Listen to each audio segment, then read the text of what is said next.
নমস্কার বন্ধুরা, রাখিস ফুড হাবে আপনাদের সবাইকে ওয়েলকাম। ছোটবেলায় আমরা মা দিদিমার হাতে তৈরি গুড় আম বা কাঁচা আমের টক ঝাল মিষ্টি আচার সবাই খেয়েছি। সেই রেসিপিটাই আজকে আমি আপনাদের সাথে শেয়ার করছি। তো চলুন বন্ধুরা, শুরু করা যাক আজকের রেসিপি। এর জন্য আমি 600 গ্রাম কাঁচা আম প্রথমে ধুয়ে নিয়ে ভালো করে শুকনো করে নিয়েছিলাম। শুকনো করে নেওয়াটা ভীষণ জরুরি। তারপরে খোসা ছাড়িয়ে নিয়ে এরকম টুকরো করে নিয়েছি। আর নিয়েছি 300 গ্রাম আখের গুড়।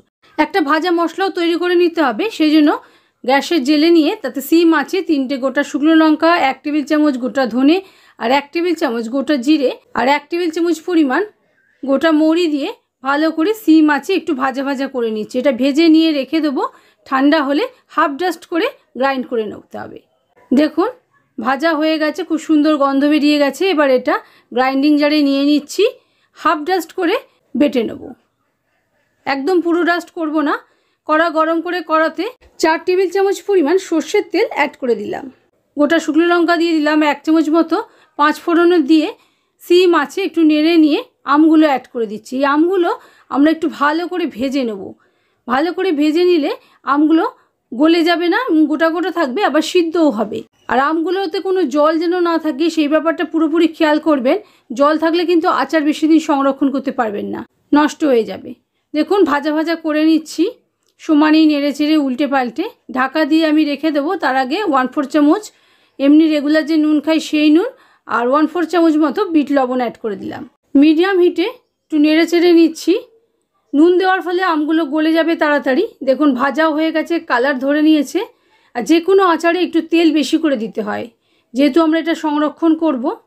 দেখুন কালার দেখেই বুঝতে পারছেন সিদ্ধও হয়ে গেছে। এবারে এর মধ্যে যে গুড়টা রেডি করে রেখেছিলাম সেই গুড়টা অ্যাড করে দিচ্ছি। গুড় আপনারা চাইলে বেশিও দিতে পারেন, আরও 100 কি 200 পরিমাণ গুঁড়ো আপনি দিতে পারেন, যেরকম মিষ্টি পছন্দ করেন সেই অনুযায়ী দেবেন। তবে আমি যে পরিমাণ দিলাম এতে ভালোই মিষ্টি হবে। সমানই নেড়ে চেড়ে নিচ্ছি। এই পর্যায়ে গ্যাসের ফ্লেমটা একদম লোতে করে দিয়েছি, যাতে গুড়টা খুব ভালো মতো মেল্ট হতে পারে এবং আমের সঙ্গে মাখা মাখা হতে পারে। ভালো কালারের জন্য হাফ চামচ মতো কাশ্মীরি শুকনো লঙ্কা গুঁড়ো দিলাম। এটা অপশনাল, এটা নাও দিতে পারেন।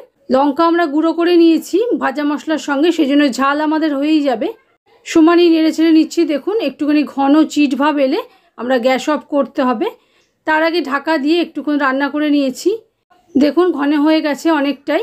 আমগুলো সব আস্ত আছে, সেটা আমরা ভেজে নিয়েছিলাম বলে আছে। এবারে ঢাকা দিয়ে আরও 2 মিনিট রান্না করে নিয়েছি।